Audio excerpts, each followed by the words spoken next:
Enfatologia, página 6, quarta linha. Por favor, aborde o ato de abrir mão de rendimento material para a obtenção de maior rendimento consciencial. Sim.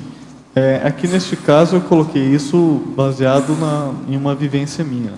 Eu era servidor público federal e era uma condição que me dava muita estabilidade. Então é uma condição que te dá estabilidade financeira. Porém, eu queria muito mudar para Foz do Iguaçu, não é, para ficar mais perto aqui da fogueira, digamos assim. Só que para isso eu tenho que abrir mão. Então eu abri mão de uma estabilidade financeira, abri mão de uma série de rendimentos materiais para conseguir estar aqui, porque aqui eu acredito que o meu proveito, o meu rendimento consciencial vai ser muito maior. Aqui eu tenho acesso a laboratórios, aqui eu tenho possibilidade de fazer mais cursos, de aprofundar em muitas coisas. Tem as mini tertúlias. Então isso para mim me ajuda muito. Ontem mesmo, por exemplo, sexta-feira de manhã eu fiz o laboratório de mobilidade física Vision. Ontem eu fiz o laboratório da despertologia. Eu sei mais. Quer dizer que aqui você tem uma vida consciencialmente faustosa. Faustosa. Ele não pode falar nada. Fausto, você falou um pouco sobre esse processo de mudança, né, de deixar um trabalho certo lá e vir para cá. Como que foi para você essa tomada de decisão? E em termos assim de trabalho profissional mesmo, o que te ajudou mais? Como você se planejou? Porque eu vejo que isso é o que mais dificulta muitas pessoas de virem para cá, né? Sim. Foi um processo que eu levei mais ou menos 4 ou 5 meses. Tá? Quando eu comecei a pensar nisso, a primeira coisa que eu fiz foi a técnica da autorreflexão de 5 horas. Então eu me tranquei em casa, eu isolei, fiquei 5 horas pensando se essa era a decisão mais correta. Porque eu tinha querendo ou não, eu tinha uma condição muito boa lá também.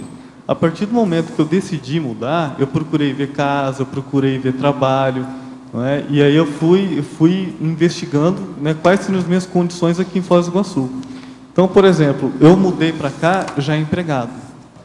Tá? Então, eu já tinha acertado o emprego, uma série de condições para facilitar a minha vinda.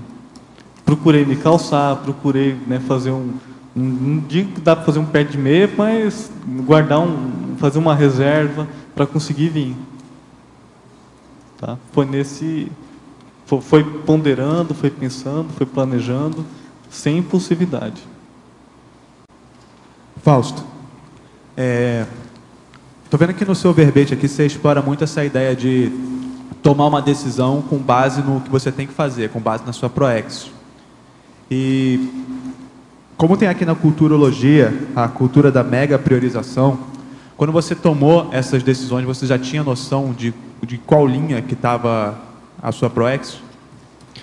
Olha, eu tomei essa decisão pensando em interassistência, porque a primeira coisa que eu penso é que, no caso, já que você tocou no caso da proexis, na desperticidade. Tá? Então, eu penso que se eu não sou desperto, eu não sou, a primeira meta minha é ser desperto. Só que, para ser desperto, eu tenho que fazer uma série de ajustes. Entendo que não são poucos mesmos. Né? Por isso que eu coloquei lá em Teriologia a teoria da cláusula da desperticidade presente na proex da consciência não desperta. Foi pensando nisso. Agora, onde que é mais fácil eu ter essas condições? A Cognópolis me dá uma série de oportunidades para eu fazer esses ajustes. Não é? Aqui nós temos uma fartura de oportunidades. Como eu coloquei lá na argumentologia, aqueles 11 recursos. Foi pensando justamente nisso. Né? Se eu tenho como meta ser desperto, então eu tenho que fazer esses ajustes, não tem jeito, eu não posso... Agora, se eu posso escolher, né? Eu poderia começar a fazer os ajustes hoje, daqui a 5 anos, ou daqui a 10 anos, 15 anos. Eu prefiro começar hoje.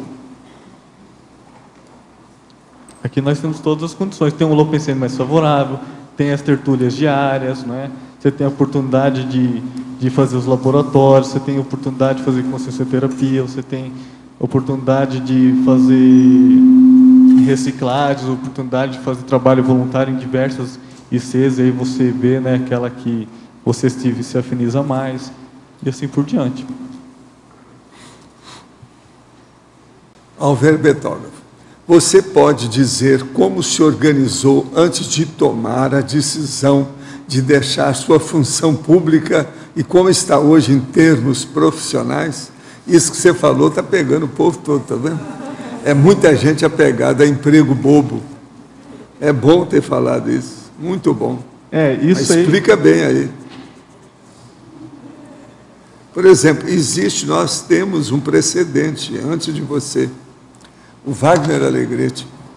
O Wagner chegou lá em casa e falou assim, olha, eu vou deixar meu emprego e eu vou me dedicar à Conscienciologia. Ele dirigia um regimento de engenheiros, na NEC, emprego fora de série. Aí eu vi para ele e falei assim, mas como é que você está no emprego? Eu falei assim, eles vão me dobrar o que eu ganho. Se eu agora deixar e começar a trabalhar, eu vou ficar com um quarto do que eu tenho, mas eu prefiro.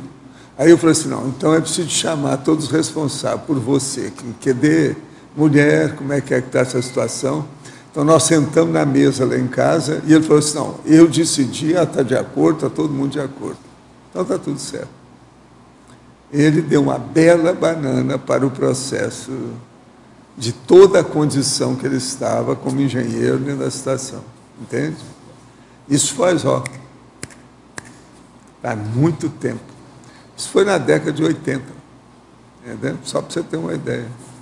E hoje ele trabalha aí no exterior, com a coisa toda, tal, seriamente. De modo que é mais ou menos isso aí, seu. Um pouco antes de você. Agora, tem mais gente. Eu estou falando no caso do Wagner, porque esse caso dele chamou atenção. Foi preciso de reunir uma opção de gente para ver como é que ele ia subsistir. Qual era a subsistência dele. Neste caso, o que eu falo eu troquei 12 por meia dúzia, né? Mas não é para a pessoa morrer de fome, né? É para ela ponderar, pensar bastante e ver até onde ela consegue ir. Também não dá para abrir mão do serviço público e chegar aqui desempregado, né? Cada caso é um caso. Mas o processo é a prioridade. O a Wagner prioridade. viu isso, você viu isso. Entende? Faz parte do serviço.